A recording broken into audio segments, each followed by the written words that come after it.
Hey guys, welcome back or welcome to my channel if you're new here. Today's video is going to be a book haul. I am very excited. I have 10 new books here to talk about. If you've watched any of my previous videos, especially my TBR jar picks, my TBR prompts for the month, you will know that my physical TBR has been dwindling. I think when I picked my last TBR, my April TBR, I only had 24 books left and I picked 6 books. So for the next month, I was only going to have 18 books, which it just sounded like too little. I need to replenish my stash. Also, I've been finding that I haven't been reading a lot of 5 stars recently, and I think that's because I've been left with like the bottom of the barrel of my books. It doesn't really mean I don't want to read those books, but they are books that I've been putting off a tiny bit, you know, ones that I'm not super inclined to pick up, hence why they have been sitting on my shelves for the longest. So all of that to say, I needed a refresh, so I got 10 more books. I would consider this a big haul. I know some people do like 25 plus book hauls, and that just seems like too much for me to do at one time. I want to keep it slightly manageable. So 10 books, and I've gotten these over the past few weeks at a bookstore, at Barnes & Noble, on Amazon. I also have a couple April releases in here because April is full of a bunch of new releases that I'm so excited for. I'm actually filming 2 reading vlogs for that because there are 4 books that I have my eye on. So I split it up into 2 videos. So stay tuned for that. And yeah, that's pretty much it. I think we can just get into the haul. So here are the books. It is quite a stack. I've actually already read 2 or 3 of these. I think it's 3. I think I'll just go through those first because it makes sense. I've already read them. I have some thoughts. And this is actually a good sign that I am reading the books that I buy because that's 30%. I've already read 30% of these books, so they won't sit on my shelves forever. These are all books that I want to read like pretty soon. So that is good. The first book is One of Us is Dead by Geneva Rose. I picked this up in Barnes & Noble the other day, and honestly, the cover just really caught my eye. It grabbed my attention. I just think the woman on here is like, whoa, like it definitely made me want to read this book. This is a mystery thriller. I would say it's a little bit light in the mystery thriller. It's not super thrilling. It's actually very funny. It's almost like rom-com thriller-y as well. And I would say it gives Real Housewives with a little splash of murder, like Deadly Housewives. It's full of gossip, Mean Girls. It was really good. I really liked it. I would highly suggest reading it. I don't see too much about it. I do believe that Geneva Rose is the author of The Perfect Marriage or A Perfect Marriage, something like that. That is a very popular thriller, but I could be wrong. I think I am right, but yes, this was the first book. Next we have Just for the Summer by Abby Jimenez, which is her new release. It just came out like literally 3 days ago. I think April 2nd or something like that. I've also read this one and I loved it. I'm not going to talk too much about it because I have a reading vlog with me reading this book, spoiler free, all of my thoughts, a review, all of that, and I will be posting that soon. The final book of the book haul that I have already read is In a Jam by Kate Canterbury. I just bought this book because I've seen it around a few times. I've seen some reviews and I knew that it was Marriage of Convenience. I love Marriage of Convenience books with like the forced proximity. Sometimes there's like forced roommates, all of that good stuff. This is also like small town farmer vibe with a single parent trope as well. It was a good, solid, cute, light, fluffy rom-com. Nothing to write home about, really. Like, I'm not gonna force you to read it, but you could read it and you could enjoy it, but you know, like nothing crazy. Okay, so those are the books that I've already read, so let's move on to the 7 that I haven't read. I got Beartown by Frederick Bachman. So I actually have been wanting this book for a while. I keep a notes app, like Note, with all the books I want, and this has been on there for a long time. I don't know why, but something just like draws me in. I have never read anything by Frederick Bachman, but I know he's a pretty popular author. I think this is just a literary fiction book, and I believe it follows a high school ice hockey team in this like small town and follows the families of the players and just drama and all of that and just like their lives. I believe that the team has a chance to like be champions or something like that, and it's just like their lives revolving around that. I do think there are some dark things that happen in this book. Like I hear it's a little bit hard to read, could be triggering. I think it's going to be emotional, deep. I think that that is the type of book that Frederick Bachman writes. I also know that this is a series. I think there's 3 books in it and this is the first one. And I don't know, something has always drawn me to this series and I just wanted to start it, so I figured now is the time to get the first book. Although now that I'm thinking about it, like we are literally heading into summer and this is about winter. So maybe not the best time to read it, and like maybe I'll hold off until next year, but who knows. I am very excited about this and I think I will like it. Like, I feel like this has 5-star potential. It says Kevin, Ahmad, Benji, and the rest of the town's junior ice hockey team are about to compete in the national semifinals, and they actually have a shot at winning. All the hopes and dreams of this place now rest on the shoulders of a handful of teenage boys.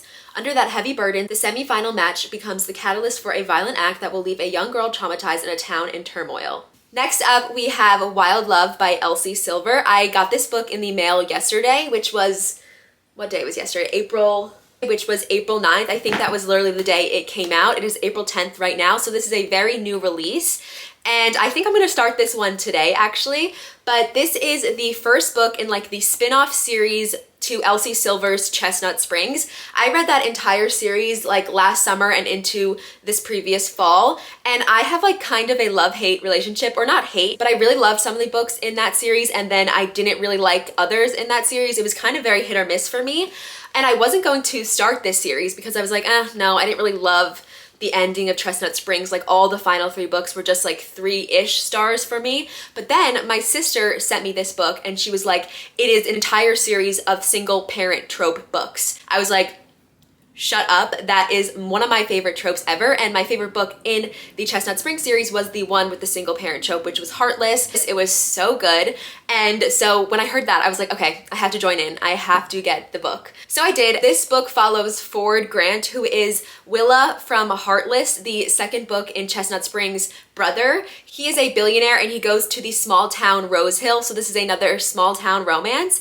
And then his love interest is his best friend's sister. And then it also says that everything comes to a screeching halt when he ends up face to face with a young girl who claims he's her biological father. So that is also like another interesting twist on the single parent trope. I feel like usually they're babies, but I think this girl will be a little bit older, and it's just, you know, not the typical setup for this trope. So I'm excited for this one. Again, this will be in my Reading April Releases reading vlog, so if you want all of my thoughts, stay tuned for that. Next, I picked up Behind the Net. I feel like this is a sports romance that has been getting a lot of attention recently on TikTok, on YouTube. I just feel like everyone's reading it, so I wanted to join in on all of the fun. I also think recently, like, my roots in reading are Kindle Unlimited. I used to read like all these types of books. Like, this just screams Kindle Unlimited to me.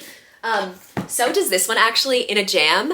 And those were the types of books I would read, just like rom-com, Kindle Unlimited vibes, spicy, fun. And I think I've gone a little bit away from those types of books because I've gotten into more genres. I've been reading more sophisticated things, fantasy, historical fiction, literary fiction, all of this stuff. But these are my roots, and these are the roots that I loved that got me hooked on reading.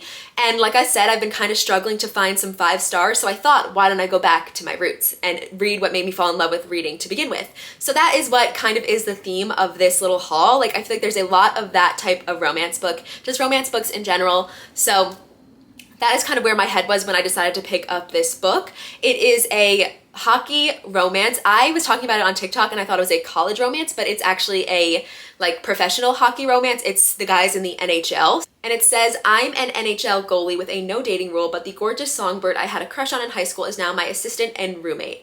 So it's giving like forced proximity. I love forced proximity when they're forced to be in an apartment together. They're just like thinking about each other all the time. They try to stay away, but they can't. I'm hoping that this book gives that energy.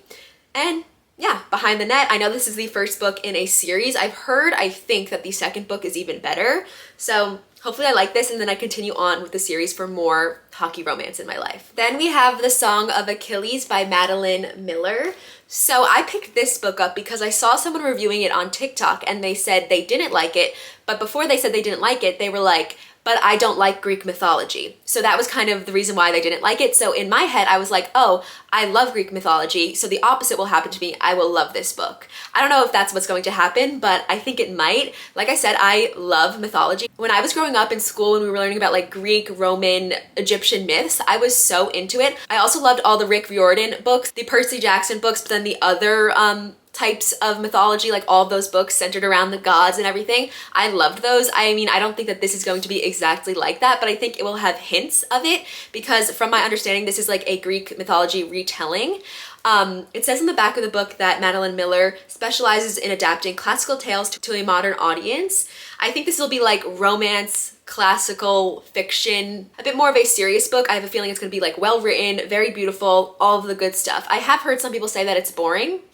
So that is the only thing that could maybe, you know, make me not like this book. But I have good feelings about it, and I think it's gonna be like a good switch up. I've never read a book like this. The next book I picked up is Ghosted by J.M. Darhauer.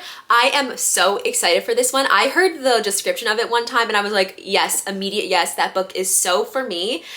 Pretty much this book kind of gives me the vibe of Forever My Girl. That's like a movie. I think it's also a book. In that movie, there's this country music artist, super famous. He goes back to his hometown where he previously abandoned his fiance, and he finds out that he has like an 8-year-old daughter, and you know, the rest is history. He goes back home. He falls in love with his ex-fiance again. He meets his daughter. They become a family, all of the good stuff. And that is pretty much exactly what this book is described as being. It seems like we will be following Jonathan and Kennedy in this book. Jonathan is Hollywood's newest heartthrob, and Kennedy is a single mother.